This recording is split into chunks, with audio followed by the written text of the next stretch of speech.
Can I then please turn to our fourth speaker for this afternoon, which is James Evans. And I'm hoping, James, you've got co-hosting rights. If not, I can put up your slides again. James was the Farmers Weekly Beef Farmer of the Year in 2012. He runs a contract spring calving unit at Partridge Farm near Bishop's Castle, but was faced with a significant challenge when the new owner said, "I want you to go organic." So this is very much a personal story, and James's title is Farming That Doesn't Cost the Earth. Okay, good afternoon. Can you all hear me?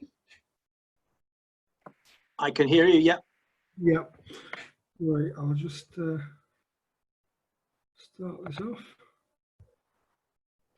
Are you sharing my screen, Nick, or am I? You are. Okay. Seems to be a little bit of not in the right order somehow.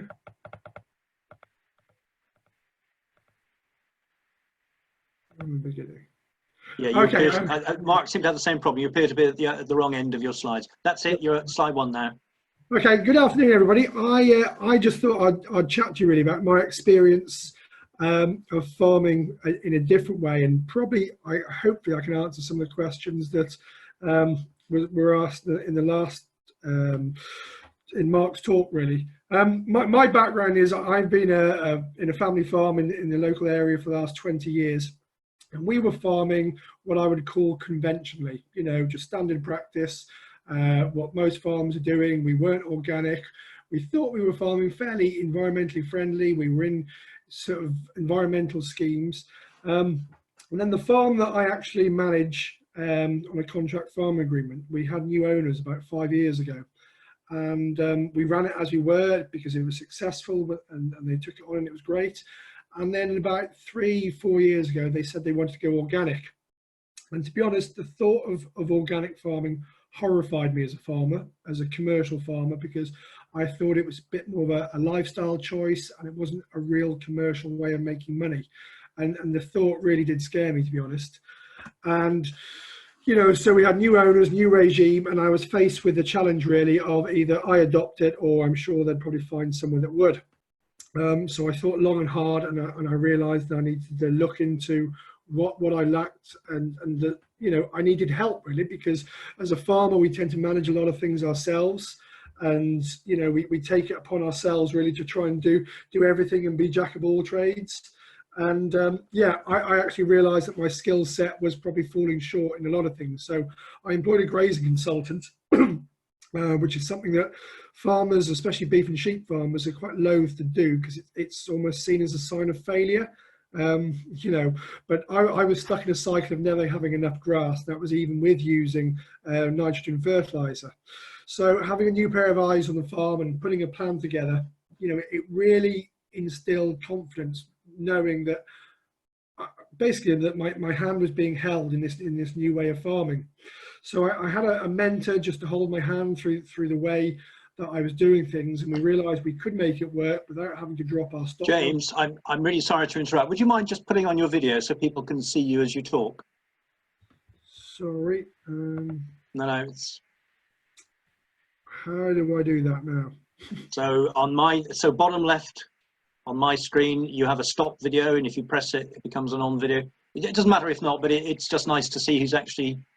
Okay, I can't get back onto that screen at the moment. So all right, don't worry then. Carry on.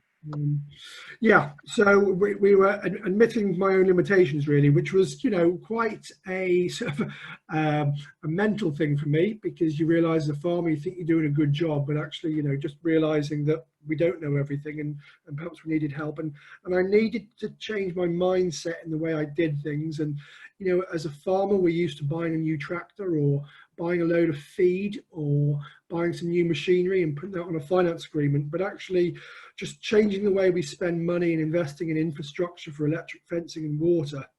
It was quite a scary proposition, but it meant that we could actually save money in the long term. So we kind of had a plan going forward. This is our farm, and obviously the purple areas are a large area of moorland, Heath Mynd and Black Radley and Kevin Gunfleet that we stocked. The large area of brown is woodland, and all the fields were split up into individual fields. So we got a pretty good plan in place, and like all good plans, I thought I was sorted.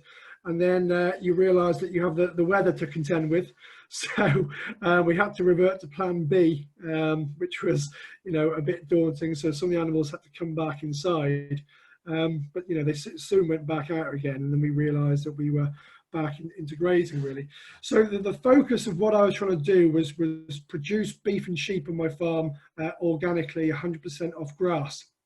And I realised by doing this, I was entering into a new cult, and there was a lot of words and phrases and things like this, that a wedge and a residual and a plate meter we use to measure the grass, and we do 30 plonks, which measures it, and cover height, and all these type of things. It was kind of a new and scary way of learning, because, you know, I'd been farming 20 years. What I'd learned at university wasn't any of this stuff, so it was quite scary. And getting farmers to change, I think, is probably our biggest challenge, because, you know, when you farm, you have a way of farming. It works, kind of. It's not the most profitable, but it pays the bills. And this is people's probably biggest barrier for change, in the sense that if it doesn't work, you know, there's a good chance that they could go broke, you know, because it's quite a scary proposition. So it's a lot easier to stay with what you know, even if what you're doing isn't perfect.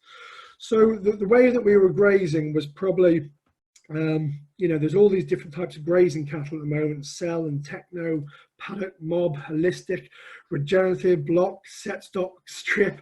It all sounds very complicated, but the general premises of what we're trying to do is move animals on after 3 days, and not allow them back onto the same piece of ground for about 30 to 40 days again, allowing the grass roots to recover. So when an animal actually grazes a grass plant, it obviously eats it off, and then what it wants to do is, as soon as that grass plant starts to grow, it wants to rebite that new fresh shoot again, which drains the reserves from the roots, which inhibits the plant to grow again. So what we're trying to do, we're either moving everything on a daily basis, or at the very most 3 days. And by putting clover and using multi-species herbal lays, we're actually growing far more grass organically than what we were doing conventionally using nitrogen fertilizer. So this is just a group of cows and calves that we now carve outside on grass, all naturally, and it seems to work extremely well. This is another group of cattle that we've extended our grazing period. This photo was taken, I think, on the 1st of December. And it just shows that grass doesn't disappear if it's allowed time to rest. And, you know, by doing this, it saved us a huge amount of money, because we're not having to buy the straw and fertilizer and the housing and the bedding and the work. And, you know, people say to me, gosh, it must be a lot of work moving those fences every day. But actually, it's a lot less work than having animals inside, where you have to bed them down, feed them, scrape them out, take the muck back outside, all this extra work. And it's just a different way of doing things. It seems a bit like second nature to me now, but the first year I did it, it was quite a scary proposition, really. So I always put this photo in just to show that occasionally I do some work. So this is me just moving a mob. These were just moved daily, and yeah, they're quite happy, and the water moves with them. So that was something we put in as well, a little bit of infrastructure there. And then this was the other thing that I want to just demonstrate, that the thought about wintering cattle, people see it and they see a lot of mess in the fields, and they worry what damage it's doing to soil structure. And, you know, I was quite wary of this. But if you see this, the cattle have been moved off this field, they made quite a mess. The next photo just shows what happens a week afterwards. And then the next photo is a month afterwards. And the recovery of land, if cattle aren't allowed on it to poach it up, is just phenomenal. You know, grass is a actually fantastic and unique product that helps manage the soil, but also it's got a huge amount of recovery it's doing. So, you know, these fields that we graze in the winter, although if you have a wet time it can damage them in the short term, long term there's no real damage. So what's changed in my business in the last 12 months? So we don't have a fertilizer bill anymore. We don't have a feed bill, because we feed everything off grass made on the farm. We've reduced our housing period by about 50%. Previously, our cattle would spend 6 months a year inside, and now we're probably down to 2 or 3 months. By doing this, we've reduced our straw and silage usage, and obviously our straw and silage costs as well. By doing that, we've reduced our labour and our diesel as well, which has allowed us to sell machinery, which has allowed our business to reduce its depreciation. It's reduced the mucking out and the spreading. And also, it's allowed us to invest in more infrastructure and fencing and water across the farm, which will enable us in the long term to save more costs. We've also increased the organic matter by grazing the way we do. And this is basically putting the carbon, which is stored back into the soil. And then recently, we've just done a carbon audit on the farm. And for every kilo of beef that we produce on the farm, we're now sequestering 18 kilos of carbon, which is great. Obviously, we've got a huge amount of woodland and a lot of trees and hedgerows on the farm, which help this. But also, just farming in the way we do has helped this dramatically. So I think that concludes my talk. So if there's any questions, and I'll put my video on now. Brilliant. Thank you very much. There are some questions, but I have one, if I may, just to kick off. It was a personal journey. You said it was quite scary. Where did you get help from? Did you get help? Well, being honest, Mark, obviously our previous speaker came to see us initially when the owners wanted to go organic. And I've told this story about Mark, and he won't mind me saying that, the thought still scared me. And the level of production that we thought we would produce was a lot less, and it was quite worrying to see where our income was going to come from. And it's only by adapting it and changing and just, I guess, weathering through the storm, really. And I suppose with me, it helped that I knew I had the owner's backing, which was a huge input. But I think what would help other farmers do this is knowing that they've got a market. So if it means that you had to reduce your herd or your flock by 50%, but you had a guaranteed market for selling those cattle or sheep for 50% more, and a guaranteed sale for those, it would give someone the confidence to go on this journey. And I think that's probably the link that's lacking in all this. Yeah, thank you very much. Can I invite Alison Caffin, please, to ask a question specifically about education?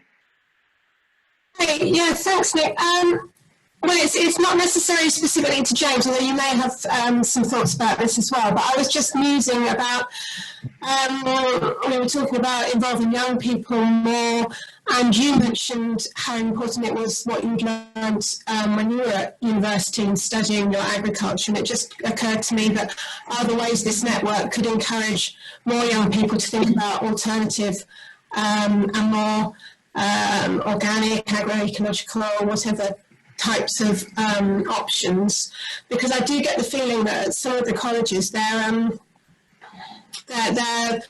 more of a focus on conventional farming. No, completely. And even now, probably a lot of the lectures that are happening now are probably the same lectures when I was there 20 years ago, and the knowledge that these lecturers have is probably outdated. It's all about sort of conventional agriculture, maximizing production.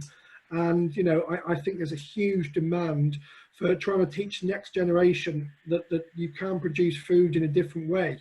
And we host a lot of visits and get a lot of colleges and universities onto the farm. And, I tell my story and they're quite, and for me, it's a really good feel-good factor as well.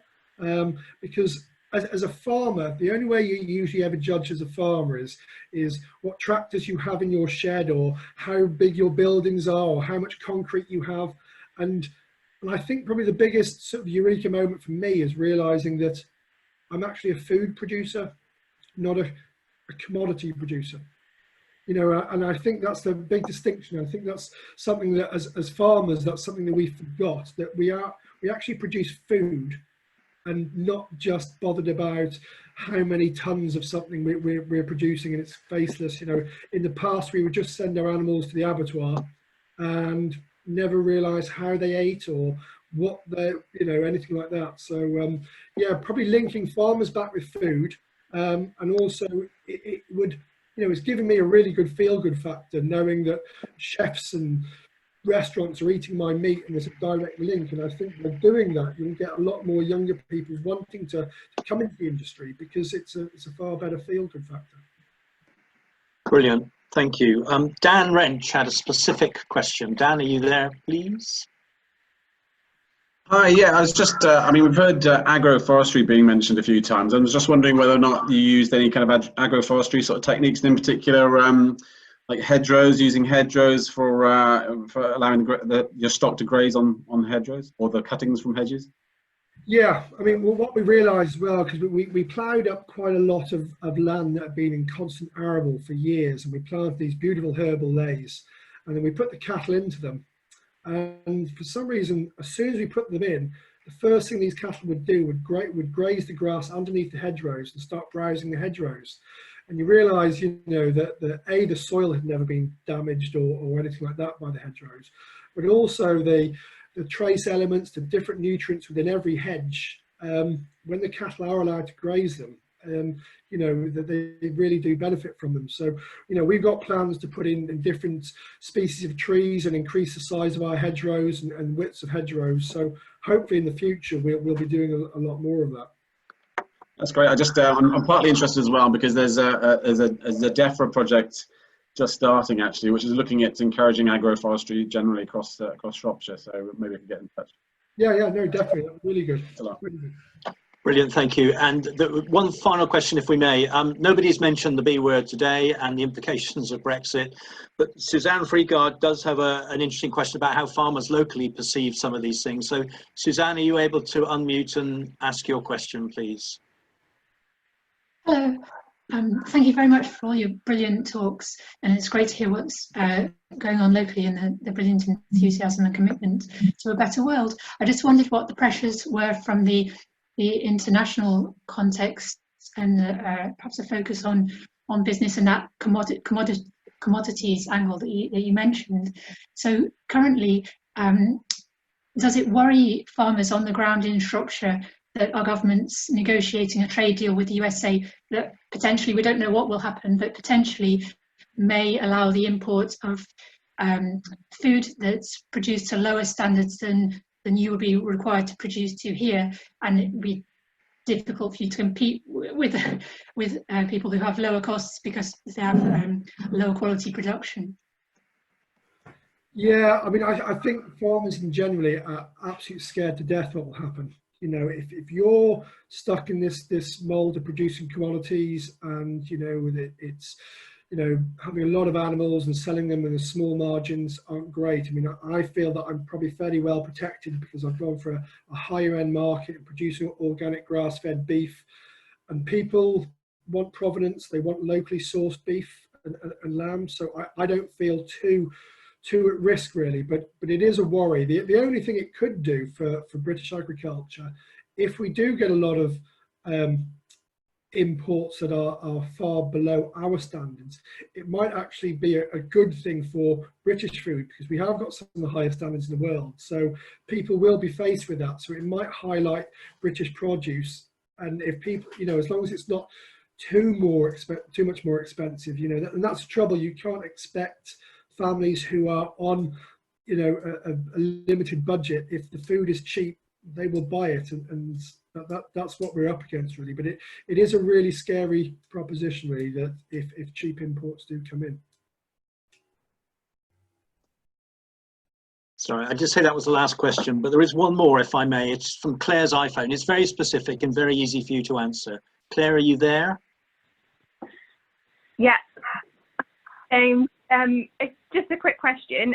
You clearly have got the right sort of animals in your system, and I was just wondering if that was something that you had already gone down the route of, or that was in line with going organic?